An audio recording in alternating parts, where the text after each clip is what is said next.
Hi అండి అందరికీ. ఈ ధనుర్మాసంలో వెంకటేశ్వర స్వామికి ప్రీతికరమైన దద్దోజనం అయితే చేయబోతున్నాను. మా ఊరి గుడిలో పెట్టి ప్రసాదం అయితే ఇలాగే ఉంటుంది. ఒకసారి ఇలా చేసి చూసారంటే మీ అందరికీ నచ్చుతుంది. చాలా చాలా బాగుంటుంది. ఒకసారి మీరు ట్రై చేయండి. నా వీడియో చూసే ముందు ఒక లైక్ అయితే ఇవ్వండి. ఇంకో కొంతమందికి రీచ్ అవుతుంది. అలాగే ప్లీజ్ సబ్స్క్రైబ్ కూడా చేయండి. ప్రతి వీడియో మీకు వస్తుంది. ముందుగా అయితే వీడియోలోకి వెళ్ళిపోదామా. రైస్ అయితే ముందుగా వార్చుకుని పెట్టుకున్నాను. ఇలా మెత్తగా వార్చుకుని పెట్టుకోండి. రైస్ మెత్తగా ఉంటేనే బాగుంటుంది. పెరుగు అయితే గడ్డ పెరుగు తీసుకోండి. గడ్డ పెరుగు తీసుకుంటే దద్దోజనానికి బాగుంటుంది. కొద్దిగా ఈ విధంగా మిక్స్ చేసుకోండి. పెరుగు బాగా గట్టిగా ఉంటే ఒక్క చుక్క వాటర్ వేసుకోండి. బాగా ఎక్కువ వేయకూడదు.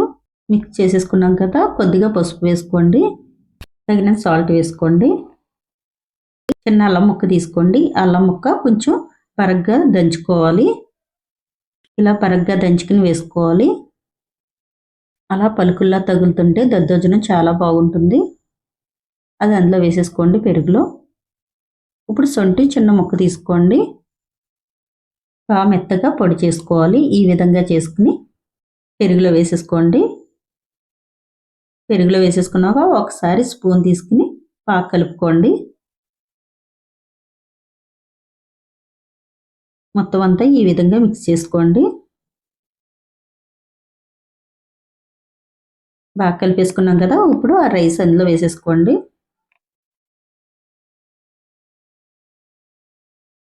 వేసేసుకున్నాక ఇది కూడా బాగా కలుపుకోండి. దద్దోజనానికి బాగా టైట్గాను ఉండాలి. అలాగే గడ్డ పెరుగు వేసుకోవాలి. అలా వేసుకుంటేనే చాలా బాగుంటుంది.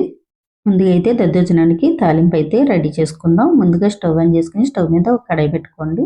తగినంత ఆయిల్ వేసుకోండి. ఆయిల్ కాగాక కొద్దిగా శనగపప్పు వేసుకోండి.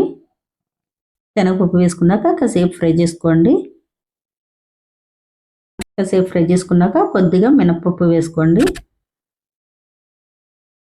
కొద్దిగా ఆవాలు, కొద్దిగా జీలకర్ర, కొద్దిగా ఎండుమిరపకాయ ముక్కలు, కొద్దిగా కరివేపాకు ఇవన్నీ వేసుకుని కాసేపు ఫ్రై చేసుకున్నాక వాము, పచ్చిమిరపకాయ ముక్కలు అయితే లాస్ట్లో వేసుకోవాలి. వాము, అల్లం, శొంఠి ఈ 3 కంపల్సరిగా వేయాలి. వేస్తేనే దద్దోజనం చాలా బాగుంటుంది. పచ్చిమిరపకాయ ముక్కలు ఎక్కువగా వేసుకోండి. ఎక్కువగా వేసుకుంటే దద్దోజనం బాగుంటుంది. కొద్దిగా వాము కూడా వేసుకోండి. వేసుకుని బాగా ఫ్రై చేసుకోండి. బాగా ఫ్రై చేసేసుకున్నాం కదా, ఒక స్టవ్ ఆపేసుకోండి. ఫ్రై చేసుకున్న ఎండుమిరపకాయ ముక్కలు చల్లారేక కొంచెం చేతితోటి నలుపుకోండి. పచ్చిమిరపకాయ ముక్కలు ఎక్కువ వేసుకుని ఎండుమిరపకాయలు కూడా ఇలా నలుపుకుని వేసుకుంటే ఘాటుగా చాలా బాగుంటుంది. ఎండుమిరపకాయ ముక్కలు అయితే బాగా నలిపేసుకున్నాం కదా, ఇప్పుడు రైస్లో వేసేసుకోండి. మొత్తం అంతా గరిటెతోటి తీసుకుని వేసేసుకోండి.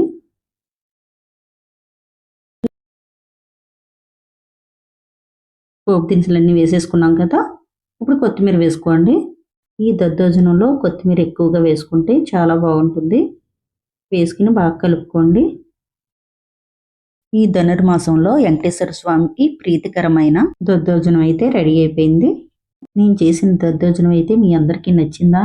నచ్చితే ఇంకెందుకు లేటు, మీరు కూడా ఒకసారి ఇలా ట్రై చేసి ఎలా ఉందో కామెంట్ బాక్స్లో అయితే కామెంట్ పెట్టండి.